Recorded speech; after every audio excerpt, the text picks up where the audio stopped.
This story contains graphic content, including references to sexual assault. Viewer discretion is advised. On this edition of The Fifth Estate, it's a World Junior win in Buffalo! It's a Canadian rite of passage, the World Juniors, key to fame, fortune, and the NHL. But in 2018, it all went terribly wrong. They are young gods, and they learn that whatever comes their way, they get it. The lawsuit alleges that 8 players sexually assaulted this woman. I wouldn't want to talk to them. I hope they go to jail. I hope they're held accountable. So how could it have happened? I'm Bob McKeown in London, Ontario, in front of the London Armories, which once housed Canada's military headquarters in 2 world wars. Then, Hockey Canada came to town in 2018 to celebrate the World Junior Championship. And now this place is known for something else. It's a story of ugly allegations of sexual abuse and assault, of a code of silence, if not secrecy, and about the darkening stain over our national sport. This is The Fifth Estate. London is known as one of Canada's best hockey towns, with capacity crowds for its legendary local junior team, fertile territory for hockey fans and players alike. And in June 2018, Canada's national junior team arrived in London for what's called the Golf and Gala fundraiser. On these lavish occasions, numbers tell the story. 1,000 people at $5,000 a table, raising $1 million for Hockey Canada to help future junior team Canadas do what the 2018 team had, become world champions. Former NHLer Sheldon Kennedy has seen these events from the inside and worries about the impact on impressionable teenagers. You know, the alcohol that was flowing around, the excitement, the energy, they're paraded across the stage like these superheroes. Meanwhile, they are young men that are still, and most of them in high school. You know, there was risk there. Add to that the exceptionalism, that there isn't consequences to their actions, or at least they've seen that, and you've got quite a toxic cocktail. The Fifth Estate has pieced together some of what happened after the Hockey Gala that night, when several of the Team Canada players ended up here at Jack's Pub. Through legal documents filed with the Superior Court, interviews, and text messages to and from some of those involved, it provides a glimpse of what unfolded next. Jack's is London's go-to place for cheap drinks and a dance floor packed with late teens and 20-somethings. Candid pictures from that night in 2018 still remain on Jack's Facebook page to this day. But it wasn't the usual crowd drinking dollar beers, because they were rubbing shoulders that night with the world champions from a team that would soon have NHL contracts worth about $300 million. What happened next would eventually make its way to Rick Westhead, senior correspondent for the sports network TSN. How did you first become involved?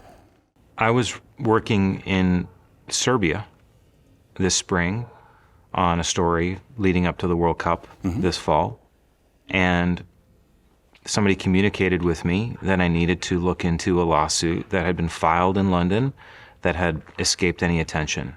When I was in possession of that lawsuit, realized what a huge story and horrible allegation this was. The plaintiff in that lawsuit is a 24-year-old woman known in these documents as EM. The defendants are hockey players identified as John Does number 1 through 8. The lawsuit alleges that 8 players sexually assaulted this woman. Some or all of whom, it's not specific, were members of Canada's 2018 World Juniors team, which won gold 6 months before the event. The details in the files at the Superior Court on Dundas Street in London are still largely unknown to the Canadian public, but may well reverberate throughout the hockey world for years. The statement of claim asks for $3.5 million in damages for what EM says happened to her after she arrived at Jack's at about 11 p.m. with some work friends.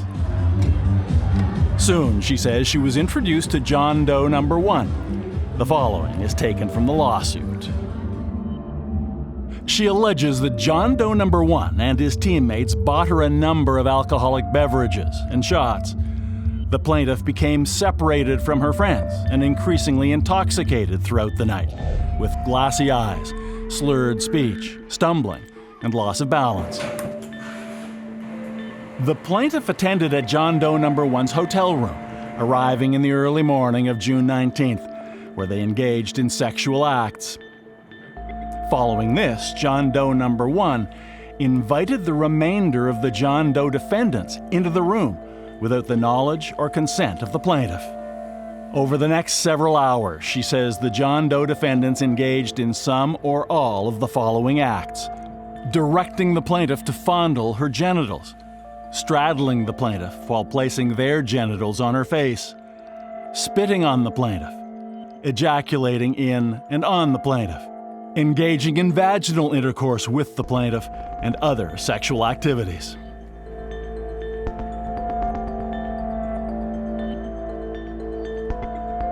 The statement of claim records what EM alleges took place during the group sexual assault that followed her arrival at the Armory's hotel.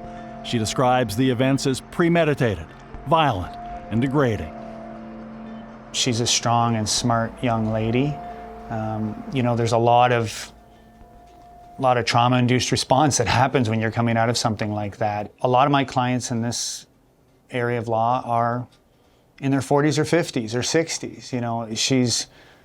She's brave and someone who's come forward way before her time. Someone who really doesn't in any way deserve what's unfolded here. Rob Tulloch specializes in cases of sexual assault and abuse. He was retained by the family after EM's mother says she found her daughter weeping in the shower, then was told why. I will say in general terms, the family saw the unfolding effects and did a little bit of their own investigation because they were only getting pieces. The alleged assaults took place the morning of June 19th, very early. Mm-hmm. And that same day, the woman's family member alerted Hockey Canada. That same evening, the evening of the 19th, Hockey Canada officials, after consulting with one another, contacted London police to tell them what they had been told. And EM's mother contacted the London police too. The next day, a player texted her daughter. I think she's facing a multitude of pressures. There's the parental pressure, not understanding the trauma response and let's get on with this. There's, text messages and contemporaneous contact with at least one of the players saying, you really shouldn't do this, this is a mistake. The text messages started when a player asked her if she'd gone to the police.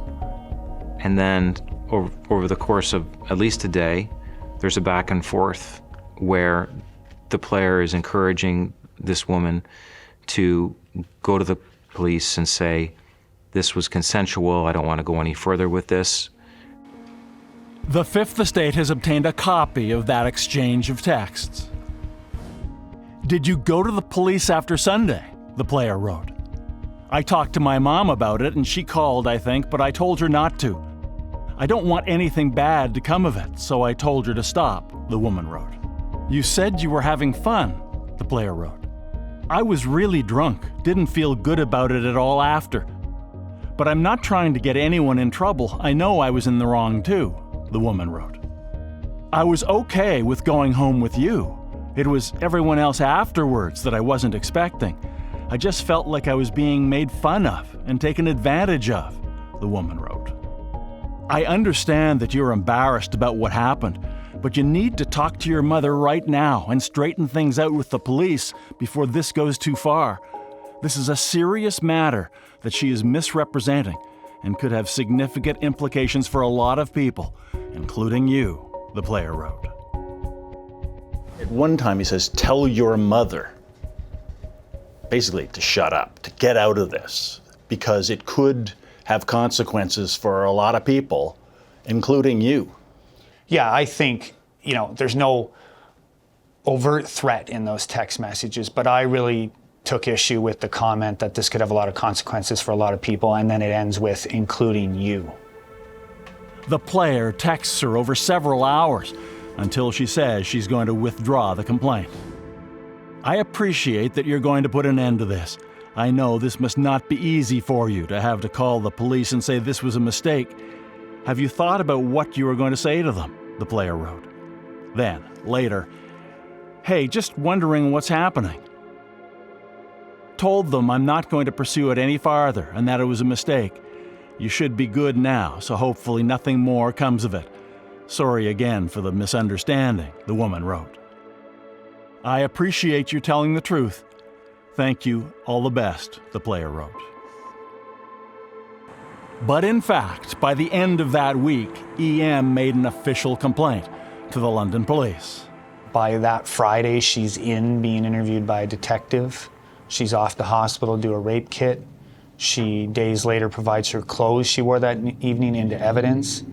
She meets with the officers and speaks with them a number of times over that summer of 2018. During that investigation, a lawyer for one of the players accused of sexual assault went to the police with the texts and with videos they'd taken of EM. TSN's Rick Westhead is one of few who've seen those videos. The videos you were shown, describe them, please. Well, one of the videos was about 6 seconds in length. It was very grainy. It was clear that it had been shot on a cell phone. And the video showed a woman, and she was being asked if it was okay, and she said, it's okay, and that was it. And then the second video was longer, and it was about 12 seconds long, and it looked as if it was in a hotel room. And the woman was shown sort of from here up with a bath towel around her and asked someone if she was being filmed, and if so, why she was being filmed, and said that everything was fine and that she was, and this was her words, she was too sober to do this right now. Did you get the sense that there were others around? Could you tell that? You couldn't tell, you couldn't see others around, you could hear them.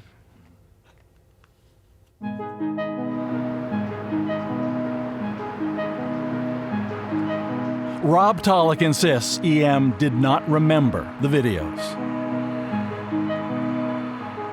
So she wasn't aware they were being recorded at the time? She didn't recall that occurring. You know, my commentary on the videos is, you know, I think few of us at the conclusion of a romantic endeavor feel the necessity of documenting our partner's consent via video recording unless we had doubts about it, you know, in the first place. The lawyers would, when they were showing me the video, would say things like, can you see her smiling here? And in their position, these videos were evidence that the woman in this case had consented to what happened.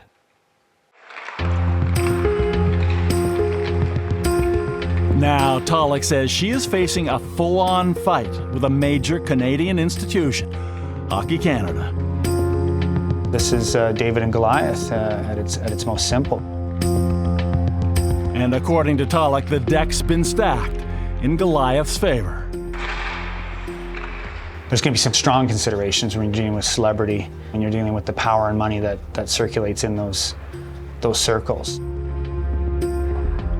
You have a single individual young woman making a complaint against, you know, the royalty of the nation's game. After the break, it is undeniably a low point for Canadian hockey, but it's far from unique.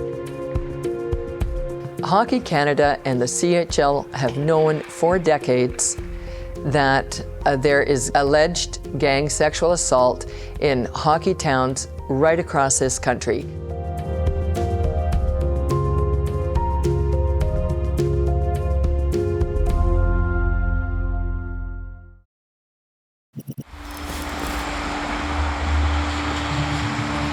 January 2003, the World Junior Hockey Tournament in Canada, this time in Nova Scotia.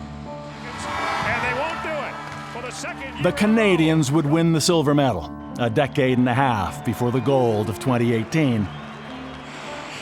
But in 2003 in Halifax, in another hotel room, it's alleged that another young woman was about to encounter elite Canadian junior hockey players. Again, TSN's senior correspondent Rick Westhead got a tip. Well, the allegations around 2003 are horrible. I've talked with 3 people who have seen video of what was recorded in 2003. I've not seen the video myself. Yeah. But what they have independently described to me is, half dozen players sexually assaulting a woman who was not conscious in a room. What's your reaction that... Ashley Burke of CBC News spoke to a witness who described what he says he saw on a video taken in that Halifax hotel. It is eerily similar to the statement of claim of what EM says happened in London in 2018. Can you just walk me through in detail what you saw in this video? I seen a hockey player of the 2003 World Junior team, a Canadian player, take a video camera and turn it towards himself and say, "This is going to be a lamb roast." In junior hockey, the term lamb roast is slang for a sexual act between a woman and multiple men. And then him and another player proceeded into a hotel room where there was 5 or 6 naked players all masturbating, with one person having sex with a girl on a bed who seemed extremely intoxicated. Sports journalist Laura Robinson authored a groundbreaking book about sexual assault in junior hockey 24 years ago. She says that not very much has changed. There's an incredible imbalance in the power structure. When they arrive in a junior hockey town, in a CHL town, they are young gods. And they learn that whatever comes their way, they get it. And that definitely includes girls and young women. He had said, "Come to the back seat," and I think I did. I didn't think anything at the time. And then all I remember is I was pretty much yelling no repeatedly the whole time. This woman was just 15 when she says she was assaulted by a junior hockey player who would go on to be a name you might well know from the NHL. She says his profile made it impossible for her to speak up. We've agreed not to identify her. Given your perspective on all of this, if you could address EM, which is how the young woman is known in the legal documents, what would you say to her? Tell her I was proud of her. Tell her that she is stronger than she realizes. I think probably the majority of girls don't come forward. Most of them are like me. And I applaud her for being strong enough to get up and face them.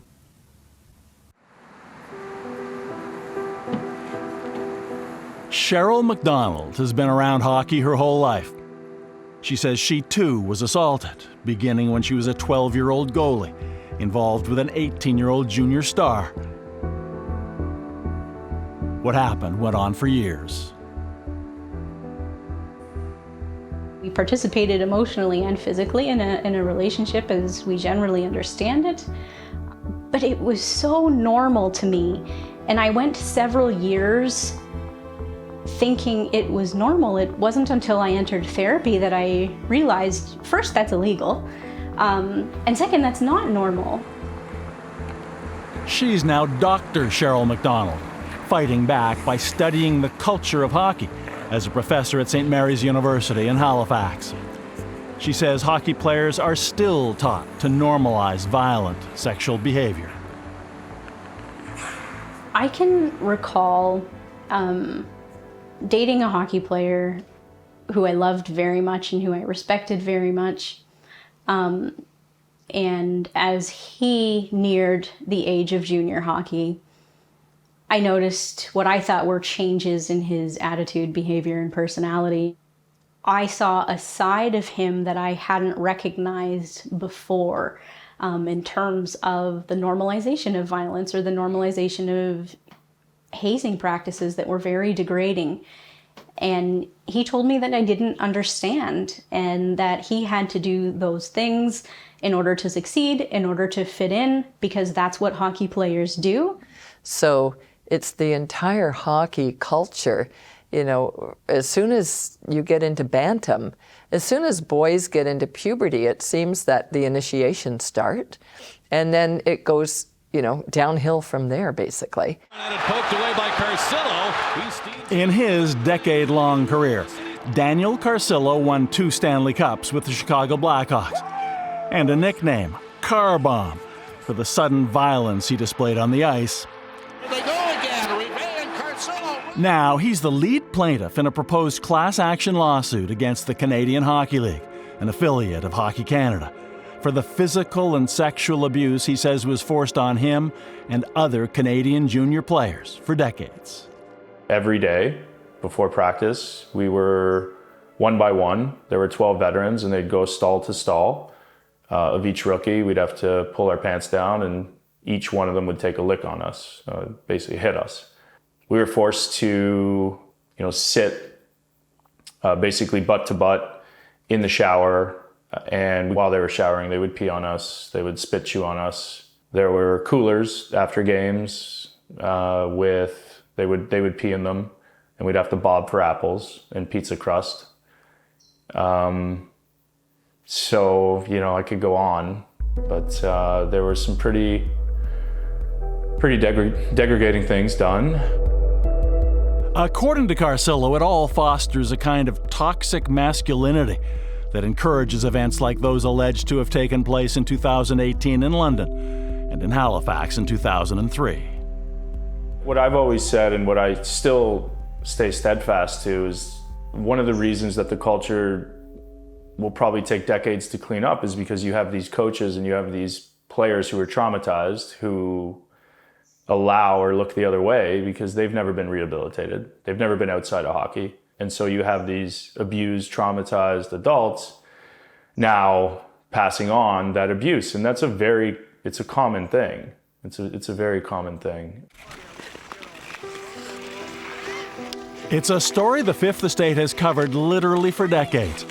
The name's now familiar for all the wrong reasons. Mr. Frost.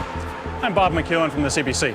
I think we've been trying to get you to talk to us. Ontario junior coach David Frost was accused of forcing his players and their teenage girlfriends to have group sex in front of him and with him. Frost was acquitted. Former player Mike Danton was with the NHL St. Louis Blues when, in a bizarre twist, he was arrested and pleaded guilty to trying to have David Frost killed. Then there's Saskatchewan junior coach Graham James, convicted of abusing his players. James had been pardoned in Canada when we found him in Mexico. You've never showed remorse. You've never said you were sorry. You've never said you thought it was wrong. Sorry, Bob, I have no comment. Back in Canada, James was again sentenced for abusing players. Sheldon Kennedy was one of the first to come forward. When I told my story, it's been over 26 years, and I thought I was alone. And one thing I've realized 26 years later is that I'm not alone, and that these issues are, very present. In recent years, Kennedy was commissioned by the Canadian Hockey League to look into misconduct by junior hockey players. He interviewed hundreds of players and staff and concluded misconduct was widespread and almost always kept a secret. When I see cases, such as the one that we're talking about in 2018 in London, one of the most disturbing pieces to me isn't, just the fact that, I think it was trying to, be swept under the carpet. But one of the most concerning factors is there wasn't enough confidence in one of the 8 players to say, we shouldn't be doing this. We're going to skate all the way over here, up top, around there. I'll just do a demo. Released from prison in the U.S., former NHLer Mike Danton now has his own hockey school in Halifax. He says it's long past time for people in the sport to step up and speak out. Keep moving, Oscar! Keep moving, Oscar! It's been getting swept under the rug since I was playing, yeah, 100% it has been, yeah. And if anybody would tell you no, that's just a flat out lie. I know of stories of sexual assault and rape on females, on a number of female friends that I have. I've been at parties before, and I've seen how, you know, a group of 4 or 5 hockey players can, you know, talk to 2 or 3, and you can see the intimidation factor there. So 7 against 1, 100%. Author Laura Robinson has also followed the troubling allegations from EM in 2018, which she says are just the tip of the iceberg. What she has indicated happened in the statement of claim is that through the door come his teammates, several of his teammates. And I believe the fact that the teammates suddenly appear is premeditated, and it follows a script that's been going on for decades. In the cases I looked at, most of them were in basements, and again, there's one exit out of a basement. The evidence I gathered showed that they designated the girl, made her extremely, extremely drunk. They've made sure she's been drinking all night, and she doesn't have a chance. Unfortunately, it doesn't come as a surprise, but it's obviously pretty alarming that, you know, something like that happened on such a, I would say, big stage with a bunch of big names and guys that are on the cusp of really taking that next step.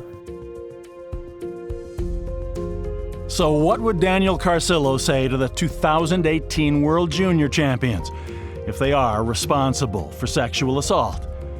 Carcillo does not waste words. I wouldn't want to talk to them. I hope they go to jail. I hope they're held accountable. So who should be held accountable for what would happen next? I think for this organization to move forward, there needs to be a change in leadership, and it needs to be almost dismantled and rebuilt.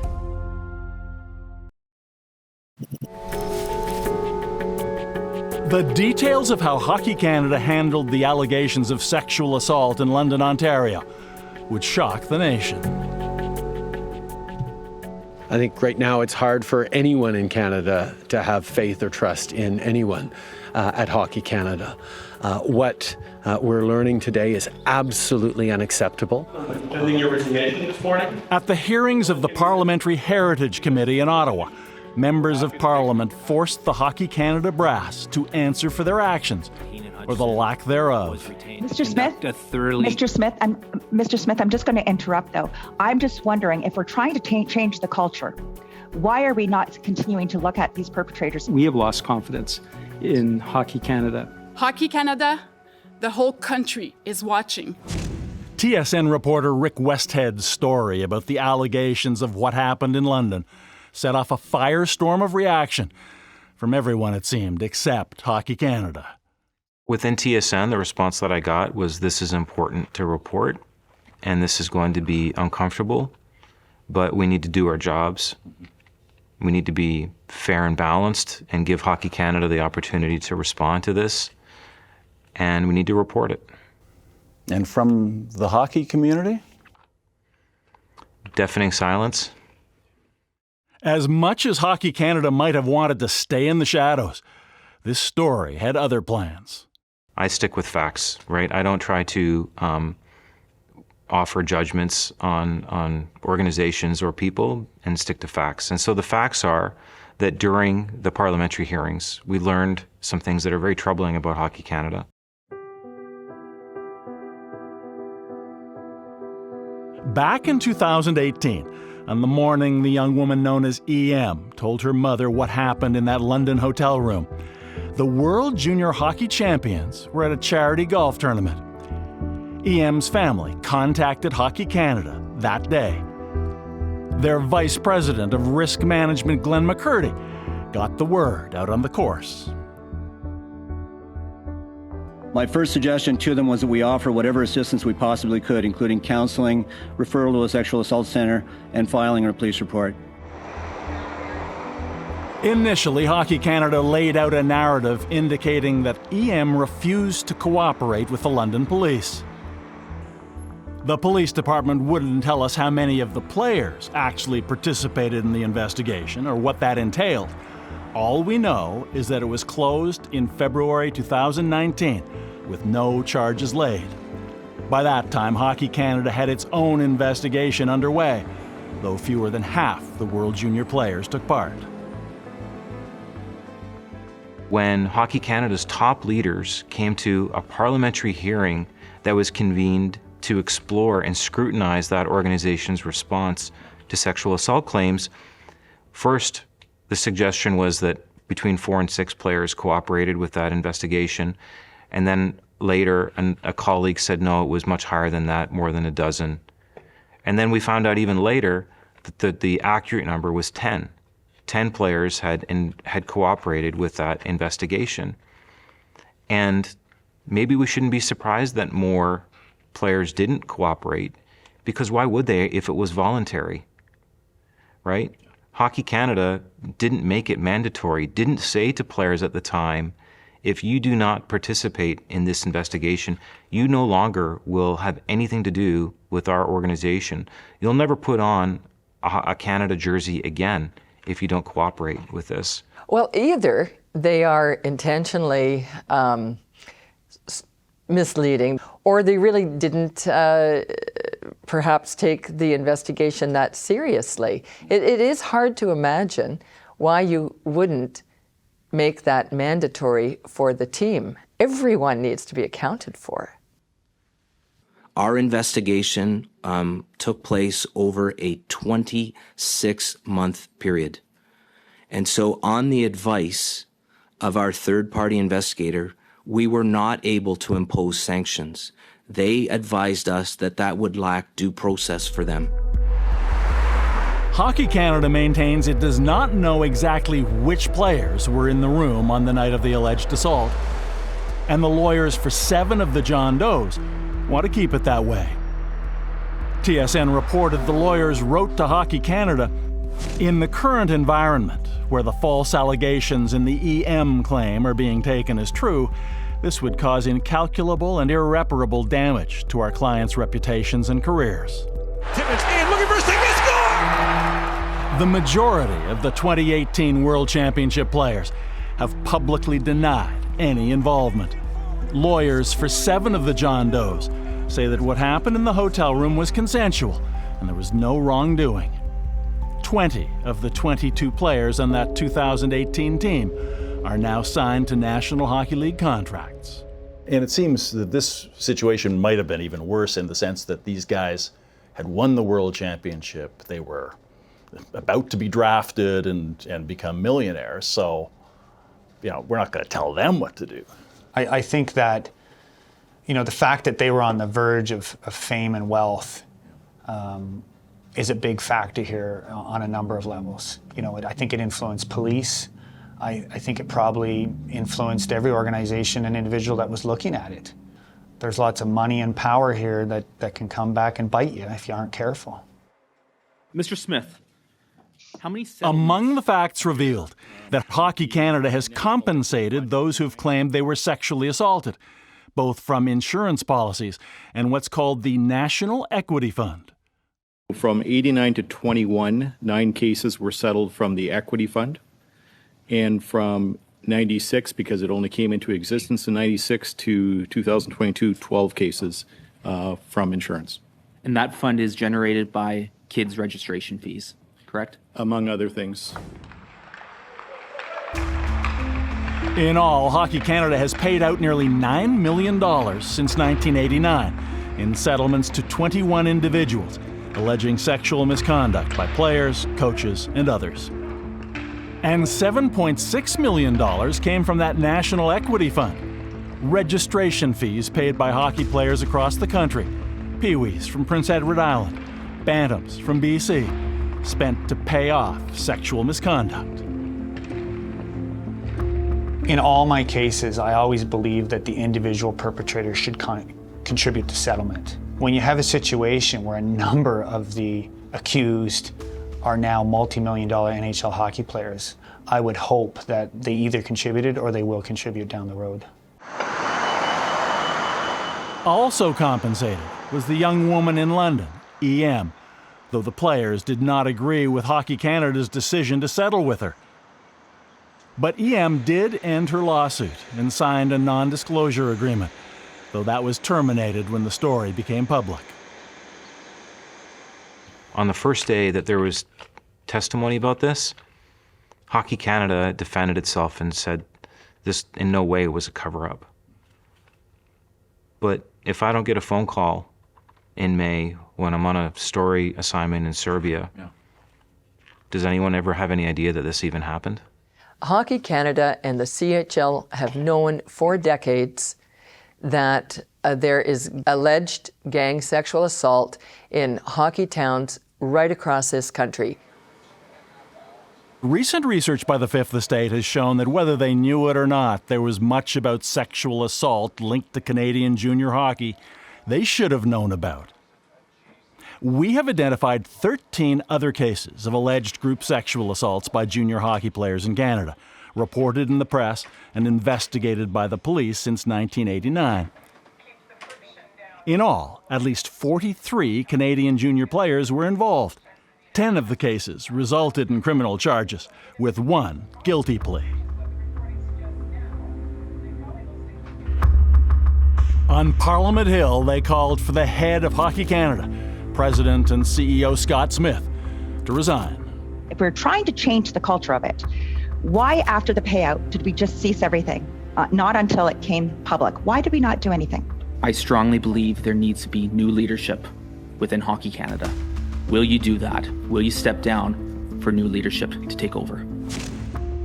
And notably, Sheldon Kennedy, who worked for years with Hockey Canada to address physical and sexual abuse, finally said enough is enough.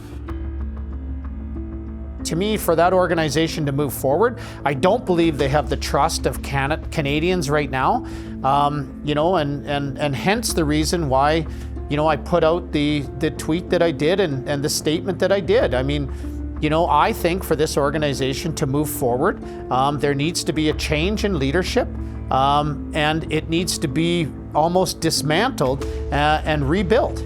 If you're not owning these issues as a leader of an organization, then you don't belong to be the leader. End of story. After the break. I don't think that you guys have heard the half of it, to be quite honest with you. We're just scratching the surface.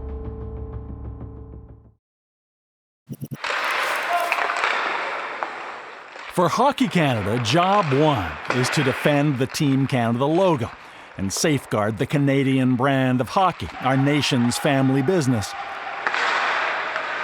But now that sport faces arguably the most damaging crisis in history. Some of its brightest young stars accused of premeditated gang rape. It seems like it's only when tragedy happens that people are willing to move sometimes. And I wish it wasn't like that. I wish I hadn't gone through my experiences. I wish other women hadn't been abused.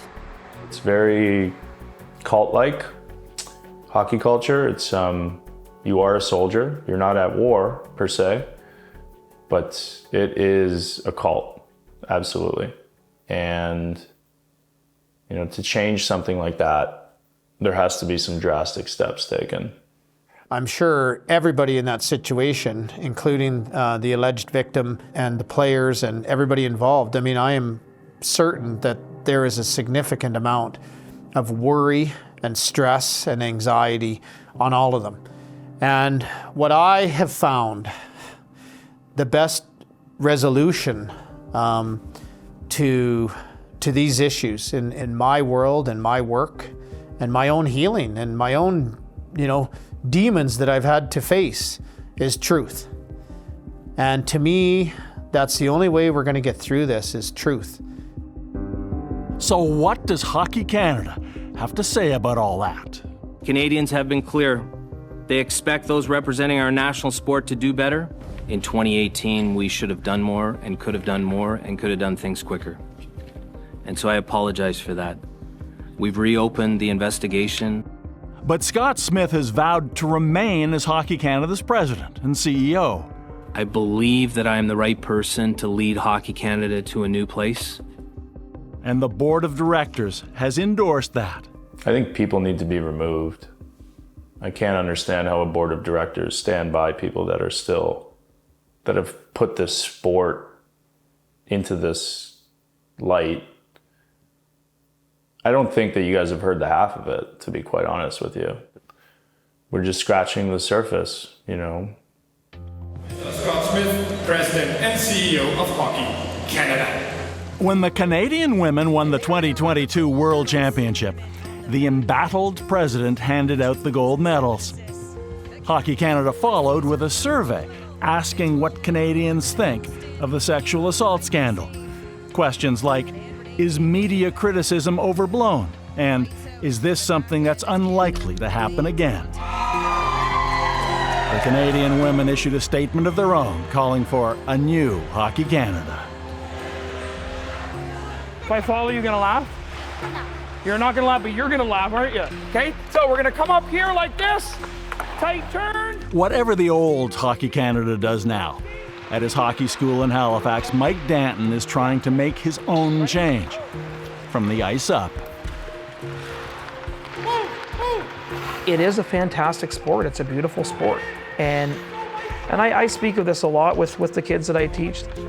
You have to work hard, you have to have respect, you have to be accountable. You have to do things the right way. And as long as you hold hockey players accountable, the game will be a better place. No one at Hockey Canada would speak on camera for this story.